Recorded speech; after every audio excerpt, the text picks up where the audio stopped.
Bienvenue à tous à l'atelier d'aujourd'hui, concevoir, produire et diffuser des modèles d'auto-formation, les dessous du projet enseigné à l'université. Un gros merci pour leur implication à Mme Marina Caplin et Mme Hélène Meunier de l'UQAM. L'atelier se termine à 13h30 d'heure de l'Est. Si le momentum le permet, si vous êtes disponible, on pourrait continuer. On remercie pour nos formations, comme d'habitude, le Secrétariat des Relations canadiennes du Québec. Oui, il nous envoie la présente, il nous envoie le lien. Oui, il y a quelqu'un qui est en ligne, s'il vous plaît. Étoile 6, tout le monde, sauf Marina et Hélène. Étoile 6, votre clavier téléphonique. On remercie Patrimoine Canada, le Secrétariat des Relations canadiennes du Québec pour leur appui financier pour notre série d'ateliers et de tables d'échange. Le pont d'audio par l'Université d'Ottawa, également l'utilisation d'Adobe Connect par l'équipe de la formation continue de l'Université de Moncton. On vous invite, suite à la formation, si vous avez des commentaires, des questions, des suggestions, abusez du REFAD, on se fera un plaisir de faire circuler l'information. On vous invite aussi à remplir les fiches d'évaluation qui ont été remises aux personnes ressources de vos sites respectifs.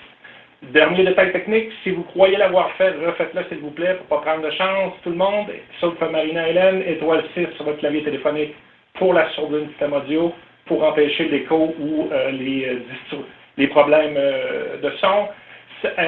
Pour prendre la parole en cours de route carré 6, vous pouvez également utiliser Adobe Connect en levant la main ou en utilisant le clavardage. Je me ferai un plaisir de faire suivre vos commentaires, questions ou suggestions à Mme Caplin et Mme Meunier. On vous souhaite à tous une excellente formation et je laisse la parole à Marina et Hélène. Bonjour à tous, merci d'être là avec nous ce midi. Bienvenue à cet atelier, donc concevoir, produire et diffuser des modèles d'auto-formation, notamment les dessous du projet enseigné à l'université, donc toutes les questions auxquelles on s'est posé pour faire ce projet-là, et on tentera en tout cas de répondre à toutes les questions, ou en tout cas de vous transmettre toutes les réponses à ces questions-là. Donc plus précisément, on va se présenter, puis on va aborder donc les trois verbes qu'on vous a proposés, donc concevoir, produire, diffuser. On ira sur le site enseigné à l'université ainsi que les modules d'apprentissage, puis une période de questions-réponses. Donc, tout d'abord, Hélène, est-ce que tu veux te présenter en premier? Je veux bien. Oui. Donc, Hélène Meunier, je suis conseillère pédagogique au Centre de formation en soutien à l'académique à l'UQAM. Donc, j'interviens à titre d'accompagnatrice pédagogique et je donne aussi plusieurs formations en ce qui a trait à la pédagogie universitaire et l'intégration de la technopédagogie. Marina Caplin, chargée de projet technopédagogique, technopédagogue, au CAFO technopédagogique. Vous avez compris, moi c'est la technopédagogie, ça revient plusieurs fois dans mon titre. Donc l'accompagnement vraiment de l'intégration des technologies et leur utilisation salle de classe, mais aussi pour les cours hybrides et à distance. Et je donne conjointement des formations avec Hélène pour ces technologies-là et leur utilisation. Donc, commençons. Tout d'abord, vous connaissez probablement le modèle ASDI qui reprend les différentes étapes d'un projet, donc analyse, design et conception, développement, production, intégration et évaluation. Et c'est clairement en fait ce modèle-là qui nous a servi de base pour aussi bien la gestion de projet que pour toutes les étapes qu'on a vues, donc de concevoir, produire et diffuser. Donc vous allez voir que c'est très itératif. Ceux qui ne le connaissent pas, je vous invite à le regarder, mais c'est quand même un modèle qui est assez connu et qui est peaufiné d'ailleurs avec d'autres chercheurs. Mais ça a été vraiment notre base parce que vous allez voir qu'on revient sur ces différentes étapes. Puis comme c'est un long projet, vous allez voir qu'il y a des étapes aussi qui ont pris plus de temps que d'autres et on va les voir justement plus en détail. La première partie, donc c'est... Il me manque un petit bout? Non, c'est bon. Avant de débuter, pour vous expliquer justement les différentes étapes qui ont mené à la création des modules d'auto-formation du projet enseigné à l'université, on trouvait important de vous préciser que ce projet-là est issu d'un groupe d'intervention et d'innovation pédagogique dont l'acronyme est le GRIP, qui est un groupe, c'est une communauté qui est vouée à la pédagogie universitaire dans le réseau de l'Université du Québec. Alors, c'est un lieu de réflexion, de partage, à la fois de pratique, d'expérience, de ressources. Et nos orientations, nos mandats, comme vous les voyez à l'écran, c'est dans le fond, c'est pour favoriser à la fois l'intervention, donc l'offre de soutien aux enseignants, l'organisation des formations, la valorisation de l'enseignement et l'innovation pédagogique, donc la mise en œuvre, l'expérimentation et l'émergence de nouvelles pratiques pédagogiques, dans le but ultime d'augmenter la qualité de la formation dans les universités. Oui, celle du réseau EQ, mais comme vous allez le voir, c'est dans ce qu'on va vous décrire, c'est aussi un projet qui s'adresse à la communauté internationale. Donc, on y retrouve là différents représentants des établissements du réseau de l'Université du Québec qui se sont engagés à promouvoir la pédagogie universitaire et on s'entraide régulièrement, on collabore à plusieurs projets, soit dans notre établissement, aussi d'une façon plus collective. Alors, à l'écran, vous voyez les différents mandats du groupe d'intervention et d'innovation pédagogique, favoriser l'échange et la mise en commun des expériences, diffuser de l'information concernant les meilleures pratiques en matière de pédagogie universitaire et stimuler l'innovation relative à l'enseignement et à l'apprentissage. Donc, ce sont les 3 mandats sur lesquels on intervient de différentes façons dans le réseau. Alors, ce groupe d'innovation, d'intervention et d'innovation pédagogique est donc à l'origine du projet dont on va vous parler aujourd'hui. Je trouvais important de préciser ça. Donc, nous, on fait partie de ce réseau-là, mais on n'est pas les conceptrices uniques du projet dont on va vous parler aujourd'hui. Alors, je vais voir avec vous les différentes étapes de la première étape, en me répétant, du concevoir. Donc, recensement et analyse des besoins, le financement, le budget d'administration, les équipes et organisation du travail. Je vous parlerai de comment on est arrivé à déterminer le contenu de ces modules d'auto-formation-là, les supports et les lieux de diffusion. Qu'est-ce qui a justifié la modalité d'enseignement que nous avons privilégiée et d'apprentissage, bien entendu. Comment aussi on peut apporter du soutien, comment tout ça a été décidé et finalement vous parler de la conception pédagogique. Alors, dans un premier temps, à l'origine, dans le GRIP, on s'est rendu compte que, de par les différentes interventions qu'on avait chacun dans nos établissements universitaires, on s'est rendu compte que, il y avait des besoins particuliers par rapport à la formation en pédagogie universitaire. Il faut savoir que dans la majorité des institutions du réseau EQ, puisque c'est de là d'où part ce projet, c'est pas dans la majorité, il y a peu ou pas d'intervenants en pédagogie universitaire, comme des conseillers pédagogiques, comme des spécialistes en éducation. Par exemple, à l'Université du Québec à Montréal, présentement, lorsque ce projet-là a été créé, on n'était que 2, c'est-à-dire Marina comme chargée de projet technopédagogique et moi comme conseillère pédagogique.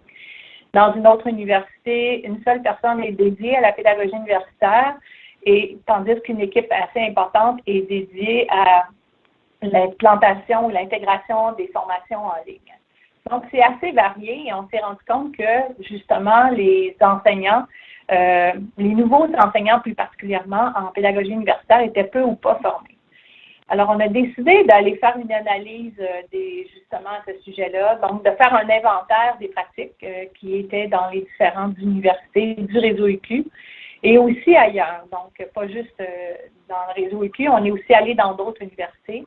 Et cela, ça a été fait à l'aide d'une revue. On est allé sur les sites web de ces différentes institutions-là. On a fait des entrevues avec des conseillers pédagogiques, avec les professeurs qui ont bien accepté, qui ont accepté volontairement de participer à cette analyse de besoins. Alors, le sondage et les entretiens ont aussi été réalisés avec 47 enseignants du réseau. Et cela nous a permis d'avoir un inventaire des différentes ressources du réseau. Alors, suite à ça, suite à cette analyse de besoins, on s'est rendu compte, de par nos questions, et si jamais ça vous intéresse d'avoir ça, n'hésitez pas à nous contacter, il nous fera plaisir de vous les transmettre. Donc, le rapport de recherche. Alors, les constats, les nouveaux enseignants, souvent, manquent de temps et travaillent hors campus pour plusieurs d'entre eux. Ils ont accès à peu de ressources. L'enseignant est souvent laissé à lui-même, donc va chercher de la formation de façon autonome.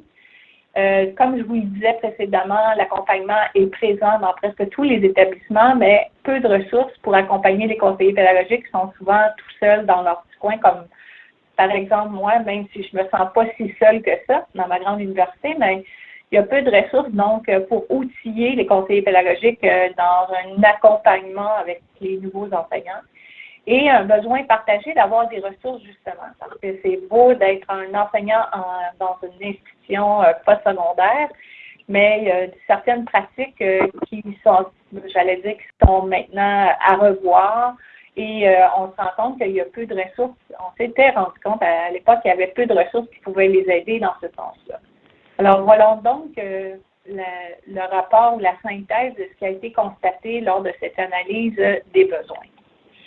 Ce qui nous a amené à présenter un projet dans le réseau UQ, une forme de financement, ce sont les projets FODAR qui impliquent un financement à la fois de chacune des institutions qui font partie du réseau intéressées et aussi du CSHR, donc du réseau UQ au départ. Alors, un projet a donc été déposé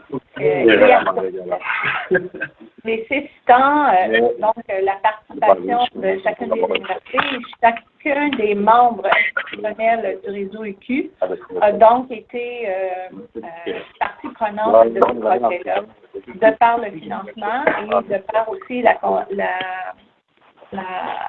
l'implication aussi financière à ça. Dans tout projet FODAR, dans sa forme de subvention, il y a une université qui devient comme administratrice des fonds qui sont alloués. Alors ici, c'est l'Université du Québec à Rimouski qui a joué ce rôle d'administration et qui le joue d'ailleurs toujours encore puisque le projet n'est pas terminé et qui assume donc tout le volet administratif du projet enseigné à l'université. Alors, comme je vous le disais précédemment, toutes les universités se sont dites intéressées, toutes les constituantes du réseau UQ se sont dit, et on a comme un accord, il y a eu comme différents intervenants qui volontairement se sont joints au projet. Donc, on y retrouve un doyen des études, la directrice de soutien académique, des professeurs, des maîtres d'enseignement, des conseillers pédagogiques, technopédagogiques et aussi des chargés de cours.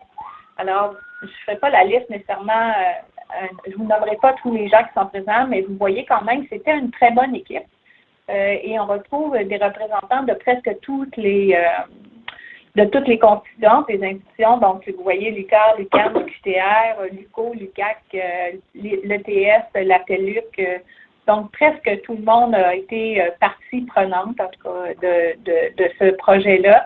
Il y a juste l'INRS qui n'était pas présent puisqu'ils n'étaient pas rendus là dans leur étape par rapport à l'élaboration de projets pédagogiques, mais ils se sont quand même montrés fort intéressés au projet en tant que tel.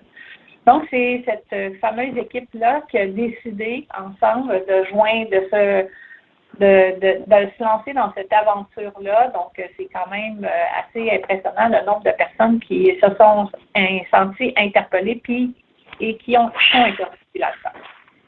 Alors, bien entendu, structurer un projet comme celui-là dans sa conception. Alors, comme je vous le disais précédemment, une grande équipe comme celle-là nécessitait peut-être une démarche, la mise en place d'une démarche. Et vous voyez à l'écran comment a été organisé le travail pour s'assurer qu'on puisse répondre à chacune des étapes, justement, dont Marina nous a présenté présentement, qui s'appuie sur le modèle LADI. Donc, on y retrouve un comité, à l'origine, une communauté de pilotage qui a pu, dans le fond, appuyer ou endosser tout le volet administratif. Donc, ça nous prenait un comité de décision, un comité qui pourrait assurer le suivi budgétaire, même si c'était administré à l'UQAC, qui pouvait aussi élaborer les orientations du projet, s'assurer de remplir la demande complète de financement et aussi produire des rapports. Vous voyez donc les participants à ce comité de pilotage. Ensuite, tout le monde ensemble, il y a eu comme un comité de création dans lequel tout le monde s'est mis ensemble, a mis l'épaule à la roue pour, dans le fond, élaborer les différents éléments qui vont faire partie de ce que je vais vous présenter dans quelques instants. Donc, le comité de création, on y retrouvait tous les intervenants dont vous avez vu la liste précédemment. Et de ce comité de création a été élaboré, j'y reviendrai un petit peu plus tard, des équipes de conception pour chacun des modules. Je vous expliquerai à ce moment-là le rôle des équipes de conception, mais vous y voyez qu'il y a quand même eu une déclinaison. Et finalement, pour assurer de la réalisation du projet, ça nous prenait une équipe d'édition. Donc, cette équipe d'édition-là, ça a été un appel à projet qui a été lancé dans le réseau Q auprès des universités. Et c'est l'Université du Québec à Montréal qui a présenté un devis qui a été accepté par le comité de pilotage. Et ensuite, l'UQAM a donc assuré éditer les auto-formations. Je vous expliquerai un petit peu plus tard, Marina y reviendra aussi. Et ça prenait une personne pour faire le lien à la fois entre les équipes de conception et l'équipe d'édition. Donc, c'est moi qui ai assumé ce rôle-là, que je continue d'ailleurs d'assumer auprès des différents intervenants. Alors, vous voyez que la mise en place de ce projet-là, c'est toute une structure et ça a été essentiel de vraiment définir le rôle de chacun et de chacune pour s'assurer qu'on puisse faire avancer le travail, que les rencontres se fassent et qu'on puisse respecter les différents échéanciers que nous avions au préalable décidés ou élaborés avec le comité de pilotage. Alors, je trouvais ça important. Je pense que ce graphique-là représente bien les différents intervenants et leur rôle à l'intérieur de ça. On commence déjà à voir aussi les étapes que vous pouvez voir concevoir et produire, parce que c'est clairement ça dont on va vous parler après. Donc, on voit déjà là. Alors, dans les types de concevoir, comme je vous le disais précédemment, il a fallu déterminer les contenus, les supports, lieux de diffusion, choix de modalités d'enseignement et d'apprentissage et le choix du soutien offert. Alors, l'équipe de création, donc je vous parlais précédemment, a décidé, a donc pris ça veut dire des orientations, a structuré le cadre de ces modules-là de cette façon-là. On s'est déterminé à qui allait s'adresser, donc la clientèle visée, si on peut utiliser le mot clientèle, ce sont les nouveaux enseignants universitaires, mais maintenant, on peut dire qu'après quelques années, quelques mois d'utilisation, les modules sont maintenant, ils s'adressent aussi à une clientèle assez diversifiée. On sait qu'il y a maintenant des collèges qui utilisent les modules d'auto-formation. On sait aussi que maintenant, les bibliothécaires, formateurs des différentes universités à travers le Québec et ailleurs ont utilisé les modules dans un souci de développement professionnel et de formation continue. On s'était aussi dit au départ, donc à part le public cible, et après maintes discussions, que la durée moyenne de module serait d'une durée de 3 heures. Donc, c'était un cadre temporel sur lequel les différents modules qui ont été élaborés, c'est vraiment le cadre qu'on s'est fixé. On s'est aussi beaucoup interrogé sur comment on allait, dans le fond, quel allait être le rôle qu'est-ce qu'on s'attendait de la part du participant. Et tout le monde, on a convenu, après maintes discussions, que le participant allait être autonome. Donc, ça allait devenir des modules autoportants et chaque participant pouvait le faire à sa vitesse en y investissant plus ou moins de temps, soit dans les lectures ou dans les différentes parties dont on va vous parler un petit peu plus tard. Donc, c'est lui qui décidait. Et il y avait donc il allait donc avoir aucun soutien autre que celui du conseiller pédagogique ou des intervenants dans les différentes institutions. Donc, le participant, j'allais dire, est livré à lui-même. C'est lui qui décide de sa vitesse, du moment. Il peut arrêter, reprendre un peu plus tard, sauter certaines sections, revenir. Donc, ça permet ça. Pour répondre aux besoins, à l'analyse des besoins, on s'est dit que le contenu devait viser les concepts de base en pédagogie et des informations sur le contexte de l'enseignement universitaire. Donc, c'était vraiment au départ de ça et on s'est appuyé sur les recherches les plus récentes dans ces domaines-là en pédagogie universitaire par rapport à l'enseignement. Et c'était pour nous important d'avoir comme une espèce de cadre de référence sur lequel on allait s'appuyer pour l'élaboration et la conception de chacun de ces modules-là. Donc, public cible, durée, engagement du participant, c'était clair pour nous. Le type de contenu qu'on allait viser avec chacun des modules. Bien entendu, c'est beau d'avoir l'idée de faire des modules d'auto-formation sur la pédagogie universitaire, mais encore là, sur quel modèle on s'appuie? Est-ce qu'ils auront tous la même structure? Comment on s'organise? Alors aussi, encore une fois, après plusieurs discussions avec l'équipe de création, dont je vous rappelle une douzaine de personnes, nous sommes arrivés à notre choix, c'est fixé sur le cycle d'apprentissage de Kolb que vous connaissez probablement, qui permet à la fois de mettre en place une approche qui soutient une approche réflexive. Nous avons eu, j'allais dire la chance ou l'opportunité de travailler avec François Guillemette, professeur à l'UQTR, qui est pas un représentant de Kolb, mais qui est un fervent utilisateur, fervent défenseur du cycle d'apprentissage de Kolb, qui nous a donné même une formation à ce sujet-là, qui nous a beaucoup parlé de ça, qui nous a sensibilisés à l'importance de mettre une structure comme celle-là à l'intérieur. Donc, nous avons à partir des objectifs que vous voyez à l'écran, donc de permettre à l'enseignant d'accéder de façon autonome à la formation, je vous rappelle que c'était un des choix que nous avions fait, d'amener l'enseignant à développer une pratique réflexive qu'il pourra parfaire tout au long de sa carrière. Donc, on est ici dans un souci de développement professionnel et de formation continue, qui est dans le fond une des compétences professionnelles qu'on attend des enseignants. Et de donner un aperçu global, je vous rappelle que c'était aussi une des décisions de l'équipe, donc d'avoir l'enseignement, le contexte universitaire et des outils de base. Il nous est donc apparu évident ou pertinent que le cycle d'apprentissage de Kolb pourrait nous aider à atteindre ces objectifs-là.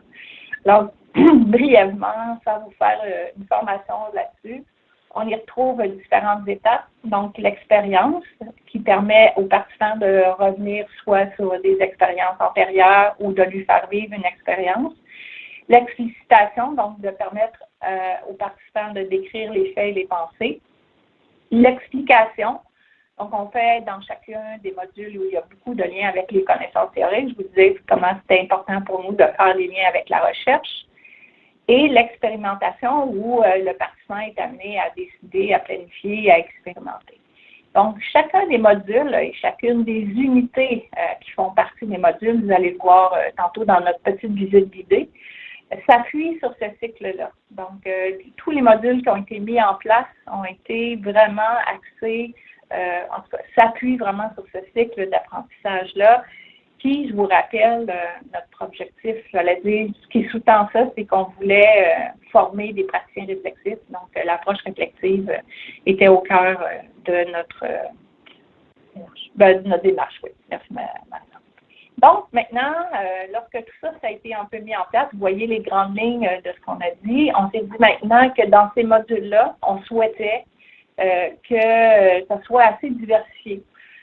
Comme le veut la pédagogie universitaire, lorsqu'on fait une recension des bonnes pratiques, on voit qu'il faut varier ses stratégies d'enseignement. Donc, nous, on a décidé de varier nos stratégies dans les modules en utilisant un journal d'apprentissage, en utilisant des vidéos, des PowerPoint narrés, en permettant aux participants de faire des réflexions personnelles, donc d'avoir un petit cahier, un journal de bord ou un cahier. D'avoir différentes lectures qui viennent soit à la fois de lectures de revues professionnelles ou de revues scientifiques. On trouvait aussi important d'outiller les enseignants universitaires avec différentes références, donc des références récentes sur les différents sujets qui ont été abordés dans les modules. Et comme on l'a vu tantôt, on avait la démarche quant à l'expérimentation, on souhaitait aussi que les participants puissent créer du matériel qui soit adapté à leur contexte et à leur réalité. Et pour rendre ça aussi un peu dynamique, on a aussi intégré différents types de quiz pour valider, vérifier soit des connaissances antérieures ou dans un souci d'évaluation formative. Donc, voici les différentes activités qu'on souhaitait retrouver dans chacun des modules. Finalement, c'était aussi un de nos questionnements dans l'équipe de création. On s'est dit, au bout du compte, lorsqu'on va arriver à la fin d'un module d'auto-formation, même si ce n'est pas une attestation universitaire qui est associée, qui est créditée à une formation créditée, souvent, et ça, c'est pas nous qui l'avons dit, c'est la recherche qui le démontre, pour s'engager, souvent, un facteur de motivation extrinsèque, c'est d'avoir une attestation, d'avoir quelque chose qui vient reconnaître qu'on s'est engagé dans une démarche de formation, peu importe. Alors, nous avons, lorsqu'on a mis en place ça, été ouvert à l'intégration de quelque chose qui est assez nouveau là, et qu'on voyait peu encore au Québec à cette époque-là lorsqu'on a pris cette décision-là, c'est donc l'intégration des badges numériques. Alors, à la fin de chacun des modules d'auto-formation, le participant, on souhaitait qu'il puisse avoir à la fois soit une attestation sous la forme d'un certificat ou une badge numérique qu'il pouvait importer, qui était sur le site web, ou qu'il pouvait aussi exporter dans son portfolio de badge, peu importe la plateforme utilisée, mais qu'il soit une trace, justement, qui reconnaisse qu'il est passé dans les différents modules. Alors, donc, vous avez là les différents éléments, sur lesquels on est parti au départ, sur lesquels on s'est tous entendus dans l'équipe de création. Alors, lorsque tout ça a été décidé, chacune s'est passée, on était rendu à l'étape de conception pédagogique. Alors, comme vous le voyez, comme vous allez le voir à l'écran, je vous ramène dans un extrait de la grande affiche que j'ai présentée précédemment. Nous avons donc décidé collectivement, dans l'équipe de création, qu'est-ce qu'allaient être les premiers modules. Alors, nous avons décidé qu'il y avait les compétences de base en pédagogie qui nous semblaient pertinents. Nous avons ensuite choisi l'accompagnement et l'encadrement des étudiants au cycle supérieur. Pas au cycle supérieur, mais l'accompagnement et l'encadrement dans un souci de gestion de classe, si on peut dire ça comme ça. L'évaluation des apprentissages, la scénarisation pédagogique et un 5e module sur l'éducation inclusive. Tantôt, on vous parlera, il y a d'autres projets qui sont en cours de route, puis on pourra vous préciser. Donc, le rôle de ces équipes de conception-là, maintenant, je vous rappelle, si vous le voyez à l'écran, c'est de créer un design pédagogique et le contenu, en plus d'un guide pour les conseillers pédagogiques qui va être en ligne d'ailleurs incessamment, de valider des éléments avec les autres équipes, puis de mettre en forme justement des guides d'accompagnement. Dans chacune de ces équipes-là, vous voyez le nom en gras, c'était le nom de la personne ressource qui faisait le lien avec l'équipe de pilotage, avec l'équipe, ce qui était un peu le porte-parole de chacune de ces équipes-là, pour s'assurer justement que qu'on garde le fil, qu'on respecte ce qu'on s'était dit, le public cible, les heures, la durée, qu'on respectait le cycle de col. Dans le fond, c'est vraiment cette personne-là qui était un peu, j'allais dire, sans vouloir être négative, le chien de garde des décisions que nous avions prises avec l'équipe de création.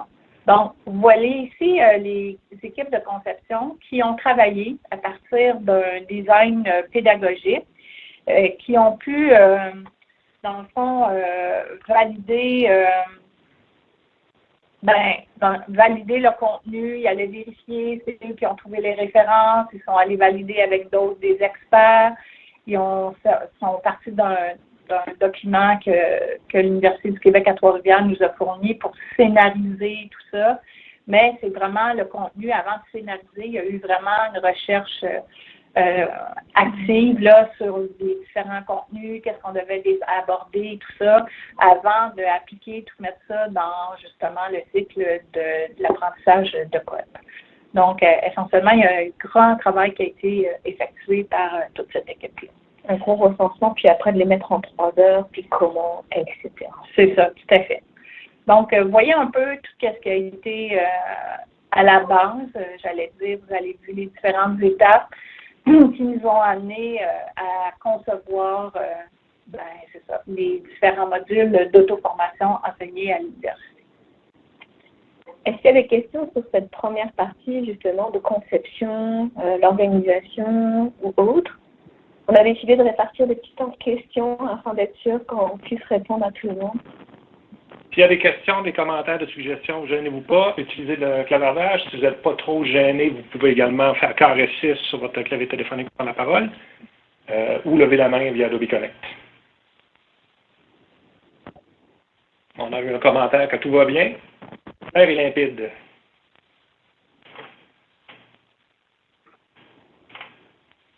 On va attendre quelques instants, puis sinon on entendra l'autre partie. Ça a été très clair. Donc vous avez vu toutes les questions, tous les points aussi qui ont été décidés. Donc on parlait du public, on parlait de la durée, on parlait du cible de code, tout le recensement en fait qui a été fait sur chaque contenu. Ce qu'il fallait aussi prendre en compte, c'est le nombre de personnes, d'où le rôle important aussi d'Hélène de faire le lien entre ces équipes-là, puis l'équipe de production. Donc vous avez compris, moi, que je représentais l'équipe de production à l'UQAM. Donc toutes les questions qui ont été amenées aussi, comment ça a été fait, en lien et en accord avec les différentes équipes aussi. Donc là, moi, je vais vous parler de toute la partie production, donc le développement pédagogique, la production graphique, la production audiovisuelle, la prévalidation, l'intégration, parce qu'il fallait mettre tout ça, bien entendu, pour le rendre visible, et l'évaluation et correction. Donc, je vais revenir sur chacun de ces points-là.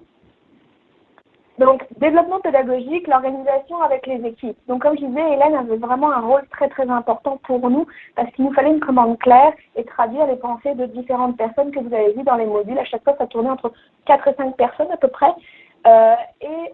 Avant aussi d'aller plus loin dans certains contenus, de se rendre compte de la faisabilité aussi du projet. Donc, c'est-à-dire que, par exemple, des fois, il y avait des contenus très spécifiques. Comment on allait rendre ça, en 3 heures et avec le public qui nous était destiné. Donc aussi, avant d'aller plus loin dans l'organisation, c'est ça. Comment on pouvait faire, comment on pouvait valider ça. Donc moi, des fois, j'ai répondu à des questions avant qu'on rentre dans la production, de savoir si c'était faisable, et au niveau de la production, mais aussi au niveau temporel, parce qu'il y avait beaucoup d'enjeux aussi à ce niveau-là. Donc au niveau de l'organisation des équipes, Hélène et moi, on a beaucoup, travaillé ensemble pour qu'elle me traduise les besoins des équipes et que moi, je passe aussi les besoins aux équipes techniques et eux me reviennent. Quand je dis les équipes techniques, c'est les graphistes, l'équipe audiovisuelle, donc monteur, caméraman, ingénieur du son, narrateur professionnel, etc., pour qu'on puisse s'organiser et dire est-ce que c'est faisable ou non, et si oui, en combien de temps, et les efforts qui vont être fournis. Parce que c'est clairement des questions qu'on se pose quand on fait de la formation à distance, et on en a passé du temps. Hein, donc au niveau de l'organisation des équipes, chacun avait son équipe ou ses équipes, puis nous on faisait le pont entre les deux. Trouver un espace de collaboration justement pour que nous on puisse avoir tout ce contenu-là pédagogique qui était produit, puis de faire un peu un état des lieux en disant d'accord, on s'en va vers quoi, quel est le contenu. Donc on a décidé de partir sur Moodle, mais pour nous comme un espace de travail. On aurait pu choisir Google Drive, je dis ça, je n'ai pas de parti pris pour certains documents, mais il nous fallait un espace, un dépôt de projet pour qu'on puisse justement prendre connaissance en fait des documents, et on a choisi Moodle pour déjà placer des affaires, voir à quoi ça pouvait ressembler, l'alignement, le suivi des modules, etc.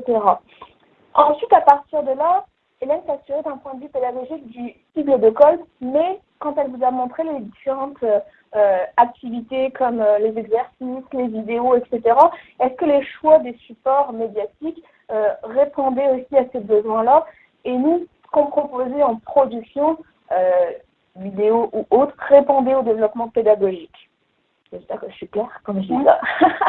Et de vérifier l'ensemble de l'alignement pédagogique justement en fonction des modifications que l'équipe audiovisuelle proposait à l'équipe pédagogique. Donc là aussi, il y avait un alignement pédagogique à faire en fonction des modifications de ce qui était fait. Identification de la production des supports pédagogiques, donc c'est ce que je vous disais. Des fois, on avait une idée lorsqu'on fait la conception pédagogique. Je pense à une animation, une lecture ou autre. D'accord? Qu'est-ce que ça nous prend? Combien de temps, en quantité ça nous prend? Puis la qualité aussi. Donc à chaque fois, avec Hélène, on regardait ah bah pour ce module-là, on s'en va vers tel contenu. Est-ce que ça respecte le cycle de code? Est-ce que ça respecte l'alignement pédagogique? Oui, et en support multimédia, à quoi ça pourrait correspondre? Et c'est là qu'on a déterminé un scénario plus précis. Quand on ira dans les modules tout à l'heure, vous verrez que chaque module commence par une vidéo introductive et finit par une vidéo de conclusion. Donc, il y a des choses comme ça au niveau des supports pédagogiques qui ont été établis et après, c'était en fonction du contenu plus précisément. Au niveau de la production graphique, il y a eu 2 graphistes qui ont travaillé sur ce projet. Le premier pour le gabarit pour le site web. Donc, le défi a été que, oui, c'est une commande de l'UQ qui inclut donc différentes constituantes et on ne voulait pas qu'il y ait une constituante qui soit plus représentée que l'autre. Donc, il nous fallait déjà un premier défi relevé, c'est avoir une identité visuelle qui corresponde à tout le monde. Donc là, on a fait un gabarit qui pouvait être justement déclinable par la suite au niveau des supports. Donc là, vous voyez, c'est écrit gabarit pour les cours Moodle. Donc, on a fait des bannières, on a fait des gabarits de supports d'enseignement, donc PowerPoint, Word, les badges que vous avez vus tout à l'heure, qui sont toutes des déclinaisons, en fait, de l'identité principale. Donc ça, c'était un beau défi déjà à la base, et de savoir comment on pouvait décliner tout ça.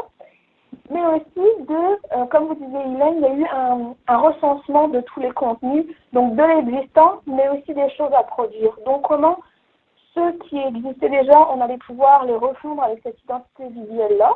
Je vous parlerai plus tard aussi des droits, négociation des droits ou comment on pouvait refaire, et que les nouveaux documents soient aussi dans cette charte-là. Donc il y a une personne qui a fait les gabarits généraux, une graphiste, donc le site plus les déclinaisons, et une graphiste spécifique qui, elle, s'est assurée que chaque document qui était produit rentre dans ces gabarits-là. Donc à chaque fois que vous voyez un PowerPoint ou un tableau, ça a été repassé pour être sûr que ça corresponde bien aux normes, notamment d'activité. Je parle au contraste visuel, les polices d'écriture, des choses comme ça aussi. Et dans les déclinaisons, là, je vous ai mis capsule d'animation, mais aussi toutes les déclinaisons des productions audiovisuelles. Donc, que chaque capsule vidéo, que ce soit une animation ou un tournage en studio ou autre, commence pareil, finisse pareil et que l'identité graphique soit présente aussi. C'était aussi un bon gros boulot. Donc 2 graphistes quand même pour ce genre de projet. Donc vous avez vu que c'était une très très grosse déjà production graphique à la base. 2 graphiques, c'était pas peu. C'était bien. Ça m'a perturbée, je m'excuse. En production audiovisuelle, donc il y avait toute une partie de tournage. Les 4 premiers modules ont un peu plus de 30 capsules, que ce soit des tournages en studio, en salle de classe, des lieux, des fois ça a été tourné pour des vox pop ou des capsules d'animation. Donc là aussi, il a fallu, une fois que tout y avait contenu, de scénariser, puis d'après d'amener ça dans les tournages. L'équipe derrière, c'est environ 4 personnes. Donc vous imaginez aussi l'organisation que ça a demandé, une coordonnatrice, un monteur, un caméraman et preneur de son pour plus d'une trentaine de vidéos et d'animations. C'est vraiment beaucoup. Donc il a fallu organiser tout ça. Et en plus, lorsqu'on avait des animations, de faire appel à des narrateurs professionnels. Nous, on a fait le parti pris de prendre des étudiants qui sont en théâtre ou autres pour justement aller chercher aussi des expertises d'étudiants. Puis, ça leur fait un beau portfolio, puis une belle visibilité aussi. Tout cela, ça a été aussi de mettre en avant des contraintes, des agendas, quand je dis des acteurs, parce que lorsqu'il y avait des contenus qui étaient faits du côté de l'équipe d'Hélène, validation, puis passer chez nous pour organiser le tout. Donc l'un était dépendant de l'autre. Nous, on pouvait, au niveau de l'agenda des équipes, prévoir des périodes dédiées, mais si jamais le contenu prenait du retard pour une raison ou pour une autre, ou la validation de ce contenu-là, ça décalait tout le reste aussi. Comme je vous ai dit, 4 personnes, pour tourner tout cela, c'est peu. On l'a fait, mais ça a été une organisation très, très, serrée. Les temps de montage aussi, on sous-estime beaucoup parce qu'autant ça a pris beaucoup de temps en scénarisation, le temps de montage, de choisir les bons séquencements, le visionnement, ça a pris énormément de temps aussi. Je regarde Hélène parce qu'on en a passé du temps, puis elle aussi en studio à faire des recherches, ce qu'on garde, etc. Puis il y avait aussi toute la question des autorisations de droits d'enregistrement et de diffusion. Toutes les capsules d'introduction et de conclusion ont été faites par l'équipe de conception, mais tous les autres, ce sont soit des acteurs, des étudiants ou des personnes à l'extérieur aussi. Donc là, il a fallu comme je le disais, gérer l'agenda, mais aussi les droits, parce que ces personnes-là aussi étaient prêtes à le faire. Et à un moment donné, vous verrez aussi qu'il y a des réutilisations de vidéos, par exemple lors de conférences, je pense à ça. Donc d'aller chercher les droits aussi, ça a été une aventure de dire, ok, pouvons-nous, dans le cadre de ce nouveau projet-là, utiliser votre vidéo? Dans ces cas-là, oui, est-ce que vous nous autorisez aussi des fois à remanipuler la vidéo, c'est-à-dire que de couper des bouts, ou par exemple des fois la qualité, comme il y en a qui étaient très anciens, de retravailler dessus. Donc il fallait le prendre en compte aussi pour tout cet aspect audiovisuel. Je voudrais juste ajouter quelque chose aussi concernant que Marina mentionne au sujet des droits. J'ai oublié de mentionner précédemment aussi qu'on a eu la collaboration du service des bibliothèques de l'Université du Québec à Montréal, donc de l'UQAM, pour tous les droits d'auteur concernant les documents qui ont été déposés, les PDF, les extraits, les chapitres de livres. Donc, c'est eux, le service des bibliothèques, qui ont collaboré avec nous pour l'obtention des droits. Donc, tout ce qui a été déposé a été libéré. Nous avons obtenu les droits des maisons d'édition, des auteurs, pour que ces documents-là puissent être partagés via les modules d'auto-formation. Tout à fait. Ouais. Et ça aussi, ça a pris du temps pour avoir tout. Une fois qu'on avait tout ça, il a forcément fallu demander la validation en fait de tout ce qu'on avait produit. Donc, comme je disais tout à l'heure, la cohérence et l'alignement pédagogique. Parce que des fois, entre le scénario, la réalisation, que ce soit graphique ou audiovisuelle, il peut qu'il y ait des changements ou beaucoup d'imprévus. Donc là, il a fallu revalider, notamment lorsqu'on a fait les montages ou des recherches en disant est-ce que finalement ça correspond bien aussi à l'objectif du support qui s'inscrit dans l'objectif du module, qui s'inscrit dans tel séquencement pédagogique. Donc là aussi, ça a été beaucoup de aller et venus. Parfois, donc, équipe audiovisuelle, représentant de l'équipe audiovisuelle, représentant de l'équipe de scénarisation vers la scénarisation, et parfois juste entre nous deux aussi, parce qu'il faut être honnête, des fois ça prend beaucoup de temps, puis des fois c'était des choses qui ne méritaient pas de rassembler 12 personnes plus 4 autres personnes, donc c'était beaucoup plus facile de faire ça entre nous. Donc la révision pédagogique et technopédagogique, pour voir si on devait refaire certains supports médias, multimédia, ce qui n'est pas arrivé. On a bien fait, normalement, si toute la scénarisation, est bien faite, il n'y a pas de gros remontage à faire. Par contre, des fois, des petites corrections parce qu'on se rend compte que des schémas, finalement, des fois, c'est pas si clair ou des choses comme ça. Et un gros bout aussi qu'il ne faut pas négliger, c'est la révision linguistique. Chaque module que vous allez voir, ainsi que le site web et les supports qui ont été faits pour ça, il a fallu aussi leur demander une révision linguistique pour une raison de qualité, bien entendu. Une fois qu'on a fait tout ça, il fallait intégrer le tout. Ce qu'on n'a pas dit au départ, c'est que donc le site web, vous allez le voir, il y a le site web. Vous vous inscrivez au site web, tout ça je vais le démontrer par la suite. Puis là seulement vous intégrez, vous accédez aux cours qui se trouvent dans Moodle. Mais il fallait qu'on ait toute l'expertise. Donc à l'UQAM, c'est pour ça quand on a répondu en fait à l'appel à projet, on avait l'expertise de site web, de Moodle, et pour les badges, on en avait un peu, mais pas tant que ça. Donc il a fallu aussi qu'on travaille au niveau des badges numériques, des métadonnées qui sont raccrochées aux badges numériques. Donc il y a eu pas mal d'essais et de développement. Le temps que l'équipe conception fasse son contenu, nous, l'équipe production et multimédia, on peaufine nos affaires de notre côté. Donc il y a eu pas mal de coquilles du site web, du cours Moodle, de l'inscription, etc. et de tous les contenus après, pour voir des fois est-ce que le séquencement est bien respecté, comment on allait faire aussi, la navigation, l'ergonomie, l'expérience utilisateur. Donc ça, c'était très important. Puis les liens techniques, comme je vous disais, donc ici vous le voyez, mais on va le faire avec l'expérience tout à l'heure. Inscription au site web, comment après j'accède au Moodle, j'accède au contenu, puis j'obtiens mon badge qui est dans le site web également. Donc là, j'ai eu beaucoup d'allers-retours, d'essais, d'ajustements pour être sûr que ça marche bien pour tout le monde, des personnes inscrites aussi, les serveurs, les questions vraiment techniques. Puis ici, on allait pouvoir supporter le tout aussi, bien évidemment. Une fois qu'on a, je vous enlève la petite flèche. Une fois qu'on avait intégré, il fallait tester, bien évidemment, tester sur différents niveaux. Donc pour chaque module, il y avait des groupes tests. Pour tester le contenu, les coquilles, le temps passé pour réaliser les activités, parce que je vous rappelle que l'objectif était de 3 heures. D'une moyenne de 3 heures, donc après, au bon vouloir, bien entendu, de l'apprenant, utiliser toutes les ressources complémentaires ou autres, toute la technicité, la navigation. S'il y avait des corrections à faire, donc à chaque fois, on a eu des retours de ces groupes tests-là. On a eu aussi des quiz sur les modules avec des questions plus précises qui concernaient le contenu, la navigation, l'intégration web. Donc, les corrections à faire graphiques ou dans le site web module.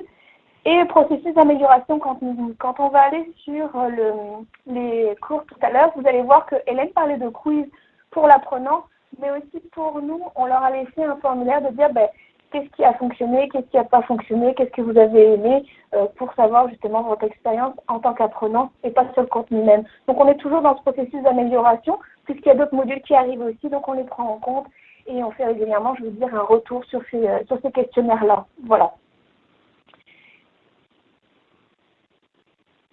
Et bien entendu, j'ai oublié de le dire, quand tout était beau, on renvoyait au groupe de conception qui nous disait « Ok, c'est bon », puis la mise en ligne également.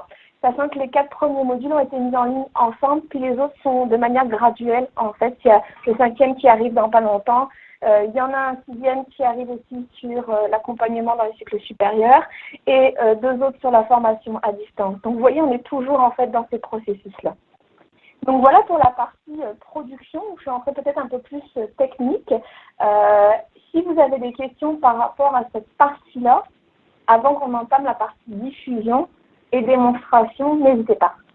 Des questions, des commentaires, des suggestions, vous pouvez toujours prendre la parole via carré sur votre clavier téléphonique. Mais je suggère fortement d'utiliser le clavardage. Je me ferai plaisir de faire circuler des questions à Marina et Hélène.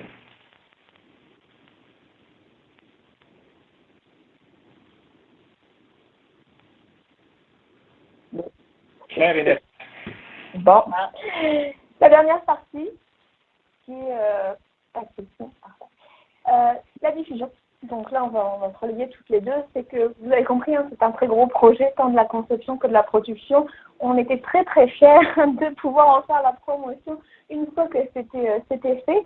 Donc là, il y a eu à différents niveaux. Il y a eu promotion au niveau de l'UQ, donc avec un lancement officiel qui s'est déroulé à l'UQ. En vidéoconférence avec les universités partenaires et constituantes afin que l'information puisse être diffusée. Nous avons fait à l'UQAM un lancement aussi avec notre rectrice. Il y a eu beaucoup de réseaux sociaux, de partage, réseaux professionnels aussi pour promouvoir ce site. Et aussi, je dirais, les réseaux des concepteurs pédagogiques de l'UQ, puisqu'on a un rassemblement en fait des personnes qui accompagnent, que ce soit alors conseillers pédagogiques, technopédagogues, peu importe le titre, les accompagnateurs, pour qu'eux justement puissent utiliser ces modules d'auto-formation, que ce soit pour eux ou pour les personnes de leur constituante, peu importe qu'elles appartiennent à l'UQ ou pas. Madame Marina, il y a une question? Oui. Combien de temps, de la part de M. Pierre Saint-Arnaud, combien de temps a pris tout ce processus, conception, production, diffusion? C'est une très bonne question.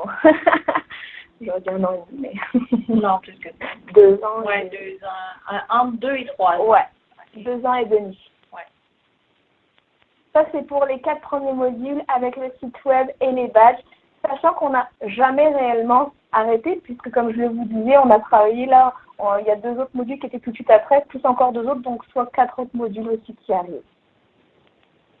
Merci. Parce que bien entendu, comme l'a dit Marina, vous avez compris que toutes les personnes de l'équipe de création et les équipes de conception le font sur leur temps de travail, mais ces gens-là, c'est du volontariat dans le sens qu'ils n'étaient pas obligés de s'engager dans ce processus-là.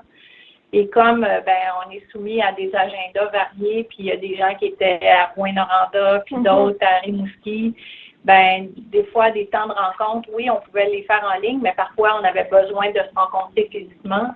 Donc, dans le temps, ça l'a aussi allongé le processus là, de conception, production, parce qu'il fallait comme justement aussi trouver des moments qui convenaient à tous selon les agendas de ces différentes personnes. Il y a une question également de Mme Béatrice Pudelco. Excuse-moi, est-ce que je t'ai coupé, Marina? Mais pas de problème, vas-y. Alors, une question de Mme Béatrice Pudelco de l'Université TELUC. Pour combien d'heures de formation ou autre mesure de l'ampleur? Alors, chaque module, 3 heures, sachant qu'on en a fait 4. C'est 12 heures.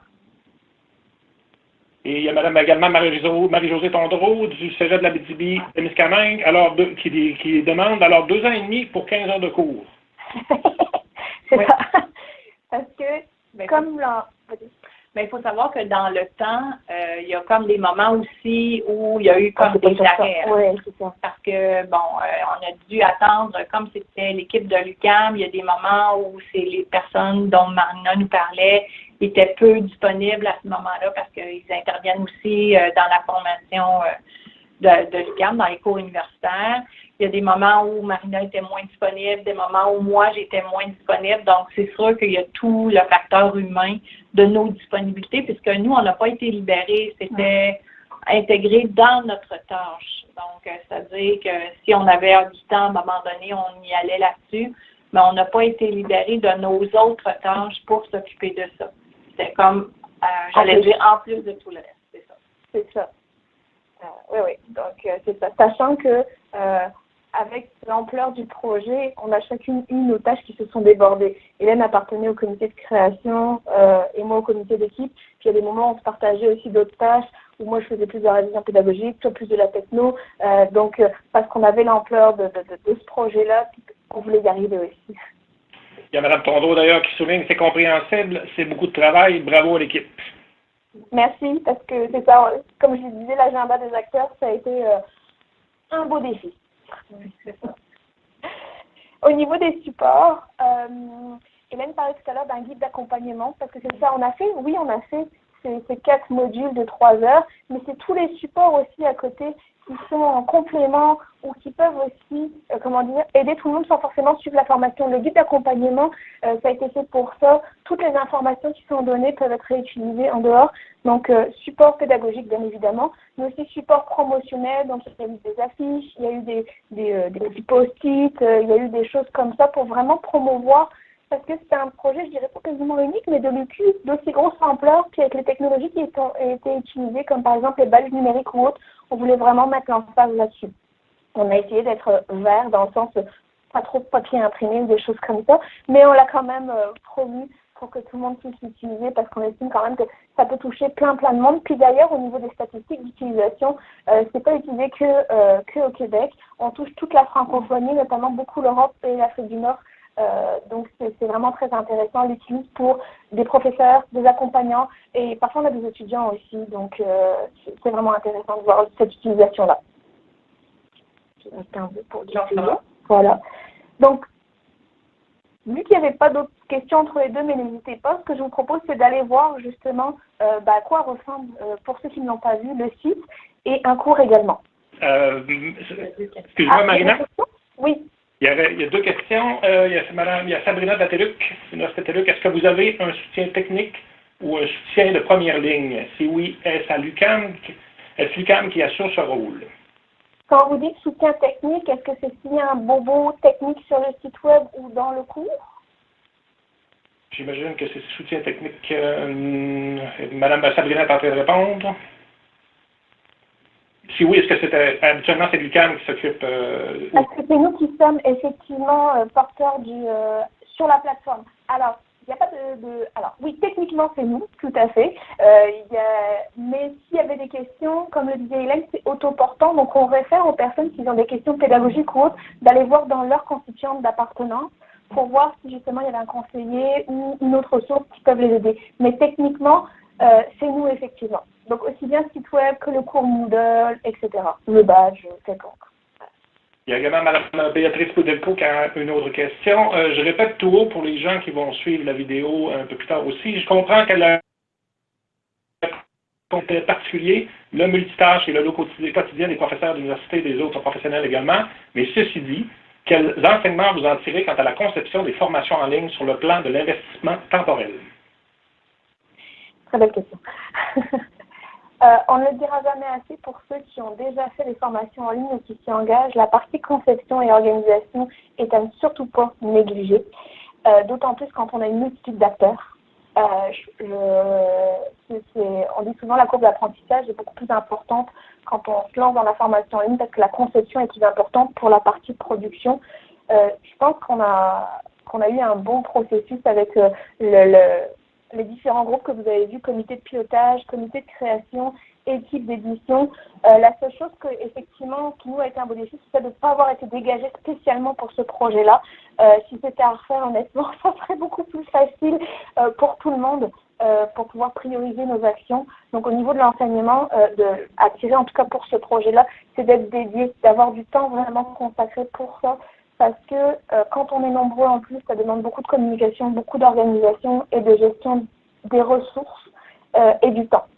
Donc, avoir du temps libéré pour ça, ça serait vraiment plus que nécessaire en fait pour ça. Là, ce qui est avantageux, c'est que les prochains modules que vous allez voir, c'est que on a pris une routine, hein, aussi bien pour l'équipe d'édition, de conception que l'équipe audiovisuelle et multimédia. Donc, c'est beaucoup plus facile aussi. C'est un partenariat où on apprend à se connaître. On apprend aussi à connaître le développement de chacun, les problématiques internes de chaque constituante. Donc, que ce soit pour les prochains modules ou pour un autre projet, si ça se fait à l'UQ, on sait comment ça marche aussi d'un point de vue administratif. Ça, peut-être qu'on aurait dû avoir une formation 101 de l'administration, mais ça marche pas comme ça. Puis d'avoir clairement du temps dédié pour le faire. Il y a une autre question de Luc Montréal. Pouvez-vous estimer le nombre d'heures allouées au projet? Je ne pourrais pas allouer le nombre d'heures. Non. Non.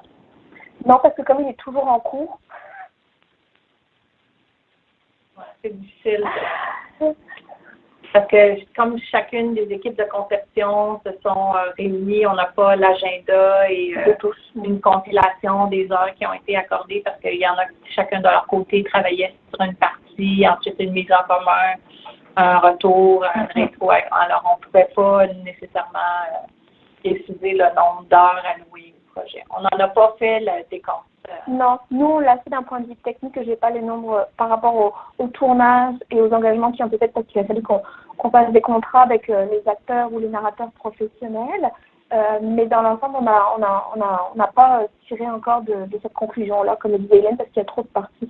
Mais c'est vrai que c'est quelque chose qu'on a en tête, parce que si on doit se relancer dans un projet pareil, qu'on puisse estimer les efforts de chacun. Ouais, c'est ça.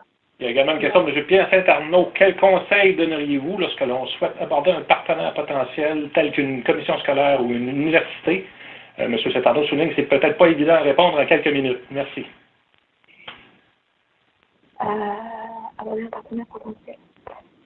C'est sûr que là, le fait d'avoir, l'UQ qui représente toutes les constituantes, ça a été plus facile pour nous d'aller solliciter les partenaires des constituantes même qui seraient intéressés parce qu'il y avait un porteur de projet plus officiel. Donc d'aller solliciter les gens dans les UQ, dans les différentes universités, de dire il y a ce projet-là qui vient de la plus grande direction, est-ce que vous seriez intéressé à participer? S'il y a une reconnaissance, en sens, oui, votre constituante a participé à ce projet-là, mais elle va servir à tous aussi. Donc au niveau de la reconnaissance et du partenariat, puis le fait que ça soit comme une demande plus officielle, ça a été plus facile, en tout cas pour aller solliciter les personnes. Si je réponds bien. Oui, M. Saint-Arnaud, vous remercie. Parfait. Démonstration, s'il n'y a pas d'autres questions, parce que je vois l'heure qui tourne, puis je ne veux pas que vous frustrez les gens. Marina, je te donne le contrôle. Parfait.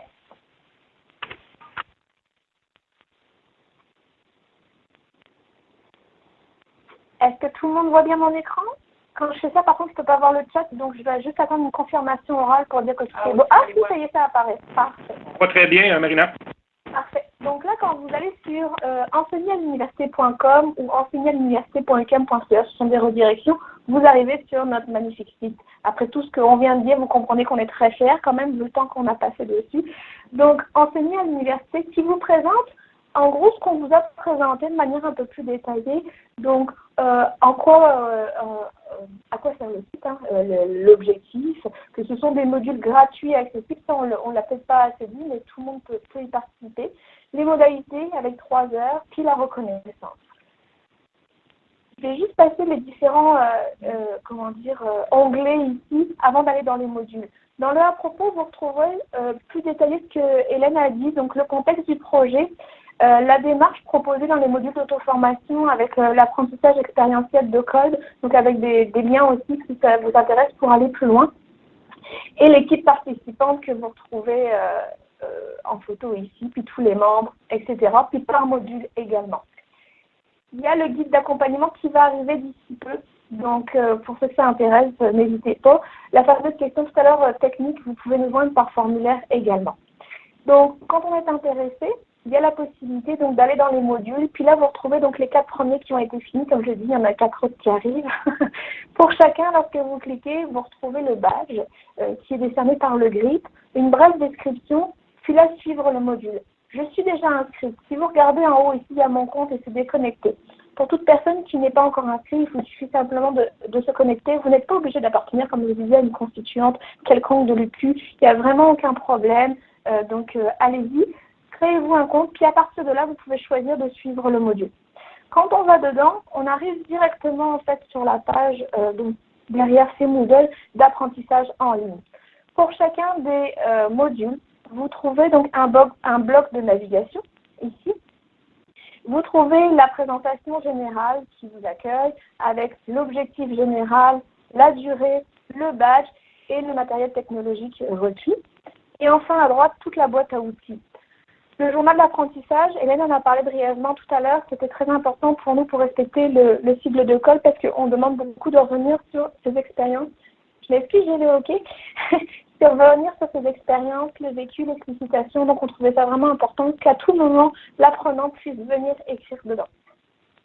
Les ressources qu'on retrouve dans l'ensemble du module, le site web, comment naviguer, et là le contact pour répondre à la personne de tout à l'heure qui posait la question, s'il y a un bobo technique, comment ça se passe. Donc, à chaque fois, il y a la présentation du module qu'on vient de voir. Il y a une introduction qui se fait sous forme vidéo, tout comme la conclusion. Je vais y aller les deux parce qu'elles sont vraiment en parallèle. À chaque fois, vous avez la vidéo conclusion ici. Et puis après, on va vraiment dans le contenu. Donc, vous voyez qu'à chaque fois, chaque petite séquence, en fait, est séparée en blocs. Donc, vous avez la durée, l'objectif spécifique, les activités d'apprentissage. Vous retrouvez ici à chaque fois en en-tête de bloc, le titre de l'activité qu'Hélène vous a présenté tout à l'heure avec les icônes correspondants. Donc là, par exemple, réflexion et journal en vous basant sur votre expérience, donc cycle de Kolb, d'étudiants et d'enseignants, identifiez dans votre journal des compétences, savoir-faire, savoir-être qu'un bon enseignant universitaire doit posséder. Par la suite, on vient généralement, pas tout le temps, c'est soit des lectures, soit des références, soit des vidéos. Donc là, ça dépend du module et du contenu. Et là, par exemple, vous avez une petite vidéo à partir de l'identification des compétences d'un bon enseignant que vous avez faite. Visionnez cette vidéo. Donc là, par exemple, si je la lance, je vais juste vous montrer si ça donne un petit peu. Alors, vous n'entendrez pas forcément, mais vous voyez un peu ce qu'il y a. On parlait de la charte graphique tout à l'heure, donc là vous voyez on retrouve le petit rond, la personne. Je vais juste avancer un petit peu. Donc ça par exemple ce sont des tournages qui ont été faits à l'extérieur. Donc quand je parlais tout à l'heure de bien à l'UQAM, en studio, dans d'autres universités, par exemple ça a été fait à Trois-Rivières ici, ça aussi il a fallu se mettre d'accord sur la sortie de la vidéo, le contenu, le dérochage, etc. Je vous passe les détails techniques. Donc les lectures et les journaux. Lecture et journal, excusez-moi. Donc lecture, toujours le journal d'apprentissage, je clique dessus, regardez ce que ça peut donner quand même. Donc commencer ou modifier mon journal, donc c'est vraiment pour l'apprenant, il peut écrire tout ce qu'il veut, puis enregistrer, puis revenir à tout moment dessus. C'est vraiment comme un journal de bord. Hop. Donc à chaque fois vous retrouvez les petits blocs, la lecture, les réflexions, ils peuvent aller directement à la partie d'après, suivant, précédent. Si je vous montre les ressources à chaque fois du module, c'est réparti par nature de documents. Donc ici, vous avez tous les documents PDF, les capsules vidéo, les URL, voilà. À la fin, donc, Hélène vous a parlé d'une évaluation du module. Je l'ai déjà fait. Mais de toute façon, je ne vous aurais pas montré les questions pour pas que vous ayez les réponses. Non, je fais exemple, bien entendu, mais c'est vraiment pour s'assurer qu'il y a quand même un petit suivi. La plupart du temps, les gens ne vont pas forcément chercher la reconnaissance. Il y en a qui veulent vraiment la certification avec le badge ou le PDF, mais d'autres qui disent, ben non, c'est vraiment le contenu.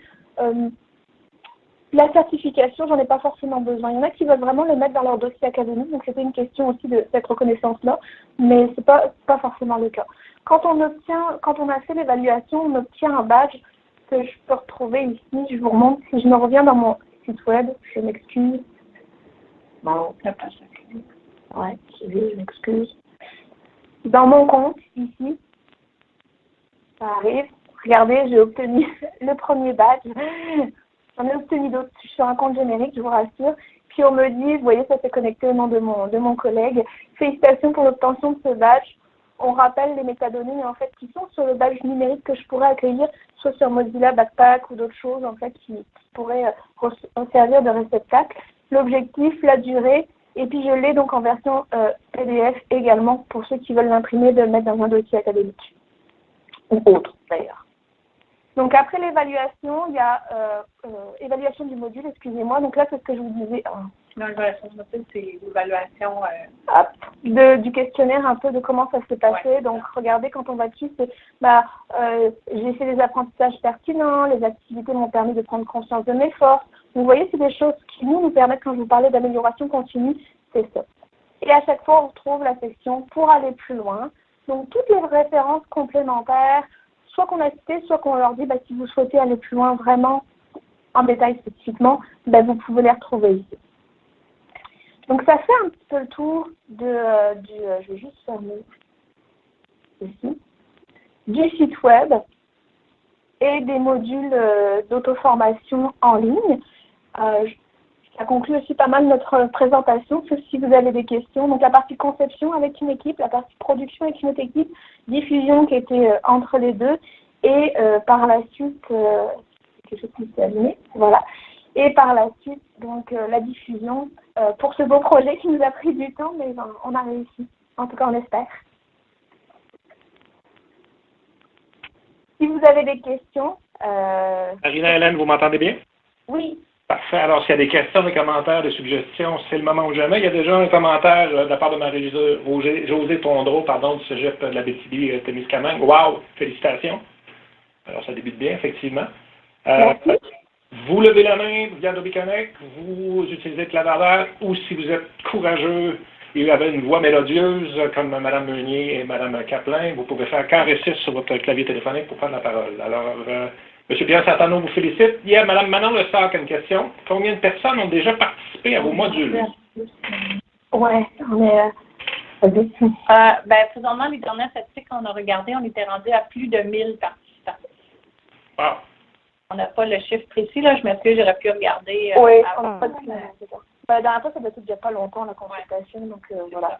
Parce qu'on a un site de statistiques derrière, vous vous doutez bien de ceux qui ont envie, au moment de remplir leur compte, ceux qui ont envie de nous dire quelle constituante, quel est leur statut, professionnel, étudiant ou autre, on peut avoir ces données-là pour justement nous permettre de savoir qui les consulte et à quel objectif aussi. Il y a David Plante du Cégep de Sherbrooke. Très belle réalisation, très bonne présentation. Merci beaucoup. Elle arrive à point, considérant que nous remettons notre formation aux nouveaux enseignants en question. Bravo. Merci. Il y a d'autres commentaires. Il y a Mme Pudelco qui est en train d'écrire, entre autres. Comme on vous l'a dit, il y a d'autres sujets qui arrivent, mais si vous voyez qu'il y a des demandes aussi, on peut recevoir des sujets particuliers pour d'autres modules. N'hésitez pas aussi à nous les faire parvenir. Et pourquoi pas faire partie justement de la partie conception ou autre. Donc, on est vraiment très ouvert à ça aussi. Est-ce que vous avez d'autres statistiques sur les pages visitées, les activités complétées? Le site web nous permet de savoir quel module est le plus effectué, en combien de temps. Non, celui-ci, on n'avait pas là. On a les constituantes, le statut, les modules, les badges qui sont demandés ou pas. Comme je disais, il y en a qui vont jusqu'au bout en faisant le quiz ou pas. Qu'est-ce qu'on a encore d'autre? La période et puis les pays. Est-ce que c'est le genre de statistique que vous pouvez faire circuler, Marina et Hélène, pour les gens intéressés? Il faudrait qu'on pose la question à notre de pilotage. C'est ça, au comité de pilotage. Si jamais les gens qui sont en ligne présentement, vous voulez de l'information supplémentaire, la même chose, Marina et Hélène, vous voulez faire circuler l'information, abuser du REFAB, gênez-vous pas, ça me ferait un plaisir de faire circuler tout ça. Alors, il y a d'autres participants qui sont en train d'écrire. Savez-vous si Mme Marcel Parr, savez-vous si les utilisateurs sont des usagers individuels ou s'il peut y avoir des usages de groupe? Alors, il y a quelque chose auquel on n'a pas parlé, c'est que alors la plupart ce sont des usages individuels. Cependant, Hélène vous parlait au tout début du public, on s'est rendu compte qu'il y avait des demandes au niveau des bibliothécaires formateurs, qui eux se retrouvent des fois accompagnés aussi des enseignants. Quand je dis enseignants, ça inclut tous les statuts dedans. Et eux, en fait, on a fait un accompagnement particulier. Une fois par mois, on leur demande, un module par mois, on leur demandait de suivre le module en auto-formation, donc en ligne, de manière individuelle. Et après les 3 semaines restantes du mois, plus ou moins, on fournissait un accompagnement et un retour en groupe. Donc ça s'est étalé sur 4 mois pour 4 modules. Et le dernier, on a fait un retour en groupe pour l'ensemble des modules. Quand je dis on, c'est le cas avec les autres personnes. C'est pas moi personnellement, j'étais là au début. Hélène était là. Et donc oui, ça a été du coup une utilisation collective pour que justement ils puissent échanger leurs expériences, comment ça s'est passé aussi et comment l'appliquer aussi. Merci beaucoup. Il y a encore d'autres personnes qui sont en train d'écrire. Questions, commentaires, suggestions. Gênez-vous pas, levez la main. Allez-y carrément dans le clavardage. Ou si vous êtes courageux, Madame Picot demande, c'est un site WordPress. Oui, c'est un WordPress, oui. Et les pages, pardon. Oui, c'est un WordPress. Alors, des commentaires, merci pour cette excellente présentation. D'autres questions, d'autres commentaires? Soyez pas timide. Quelques participants qui sont en train d'écrire. Merci, bravo. Merci pour cette excellente présentation. On va laisser le temps encore quelques minutes s'il y a une question. On espère que ça vous aura aidé. Toutes les questions auxquelles on s'est posées au début, les défis qu'on a relevés. Alors, ça semble être des remerciements et des bravos. Est-ce que la même chose de mon côté, bravo. Merci à vous. Oui.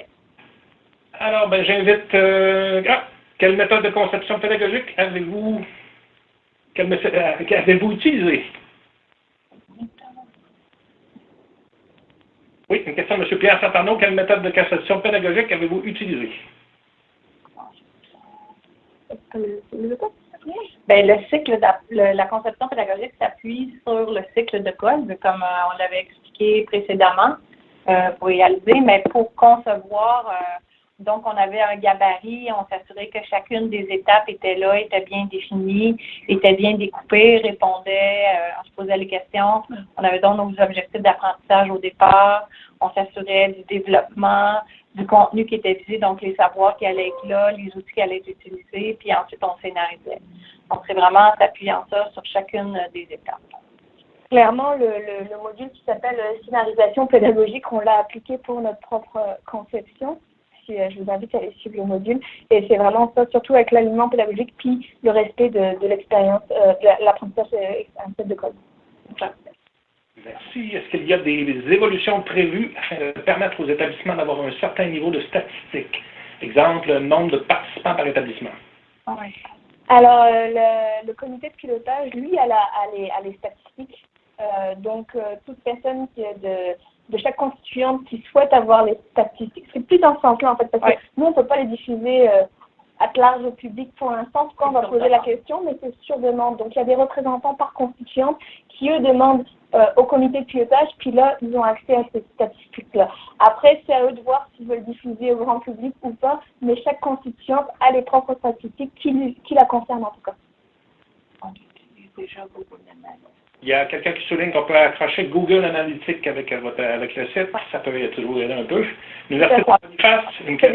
Fait déjà. Ah, vous l'avez déjà, parfait. Question de l'Université de Saint-Boniface. Avez-vous l'intention de faire un module pour les formateurs qui ne revoient pas leurs étudiants, comme les bibliothécaires formateurs? C'est pas prévu. C'est pas prévu, mais s'il y a une demande ou quelque chose de concret, vous pouvez nous envoyer aussi un besoin. Absolument. Alors, il y a M. Pierre Saint-Arnaud qui soulignait une méthode de conception pédagogique n'est en effet pas requise pour des experts comme vous. Non, on en a utilisé. Et il y a l'Université de Saint-Boniface qui vous remercie pour la réponse. Madame Pudeco est en train d'écrire. On invite encore les gens, on a le temps. Questions, commentaires, suggestions, utilisez le clavardage, levez la main via Adobe Connect ou les courageux, vous pouvez prendre la parole. Carré 6 sur votre clavier téléphonique.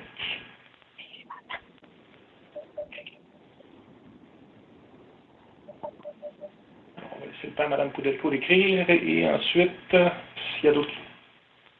Ça terminerait peut-être la formation. Prévoyez-vous de faire un module sur la formation en ligne ou hybride, l'accompagnement en ligne? Tout à fait, ce sont les deux. Je vous parlais tout à l'heure, on vous a parlé de celui sur l'éducation inclusive, puis l'accompagnement plus spécifique en enseignement supérieur. Il y a deux modules qui s'en viennent sur la formation à distance. Donc, un premier qui serait plus sur la conception, l'organisation, la planification. Puis, qu'est-ce qu'on entend par formation à distance? Parce qu'il y a beaucoup de vocabulaire qui englobe un petit peu tout, hybride, synchrone, asynchrone, bimodal, tout ce que vous pouvez, tout ce que vous entendez et que vous avez dans vos constituantes. Et le deuxième qui serait plus un approfondissement sur vraiment l'enseignement en ligne, puis l'accompagnement et l'évaluation. Et justement, Mme Poudelco, dans ce module-là, nous travaillons avec un de vos collègues, M. Serge Gérin-Lajoie, donc qui est membre du comité de conception de ces deux modules qui porteront sur la formation. Ouais. Puis celui-ci, on a changé de statut aussi, où je suis plus dans le comité de création aussi. Un commentaire de Mme Cadrin et Mme Poudelco est en train de vous répondre. Date prévue pour une sortie. Ah, très bonne question. Je ne sais pas si vous voyez, mais moi j'attends un heureux événement, ce qui fait que je vais devoir abandonner ces deux modules-là à l'équipe et à mon nouveau collègue. Donc j'espère que ça ne va pas les ralentir, mais on est dans la conception vraiment de recensement des contenus, des écrits, des recherches, la séparation aussi des niveaux de compréhension en fonction des objectifs pour le module 1 et le module 2. Donc là, on est vraiment sur ça et on est 4 personnes. Ouais. Donc, c'est une très bonne question. 2019-2020. Oui. C'est à l'agenda. Alors, dernière chance pour une question, commentaire ou suggestion de la part des gens qui sont en ligne. Utilisez le clavardage, levez la main ou carré 6, si vous voulez prendre la parole. Merci et beau travail. Merci pour la présentation. Alors, une fois, 2 fois, 3 fois, ça conclut notre formation d'aujourd'hui. Un énorme merci à Marina et Hélène pour le généreux partage d'informations. Avec plaisir. Merci beaucoup. C'est très, très apprécié. On vous invite, tout le monde, si vous avez des questions, des commentaires ou des suggestions supplémentaires, à contacter le réseau ou contacter Mme Kaplan ou Mme Meunier, bien entendu. Marina et Hélène, je le reconfirme, si vous voulez faire circuler d'informations supplémentaires, vous ne vous gênez absolument pas. Pour les gens qui veulent avoir le document de présentation, le clavardage intégral et le lien vidéo suite à la formation, vous avez l'adresse du REFAD présentement. On vous invite également à remplir les fiches d'évaluation qui ont été remises aux personnes ressources de vos sites respectifs. Et je laisse le mot de la fin à Marina et Hélène. Merci à vous. Merci pour votre écoute et vos commentaires. N'hésitez pas à communiquer avec nous. Non, c'est ça. Ça nous fera plaisir de répondre à vos questions. À bientôt. Au revoir. Merci encore et encore bravo.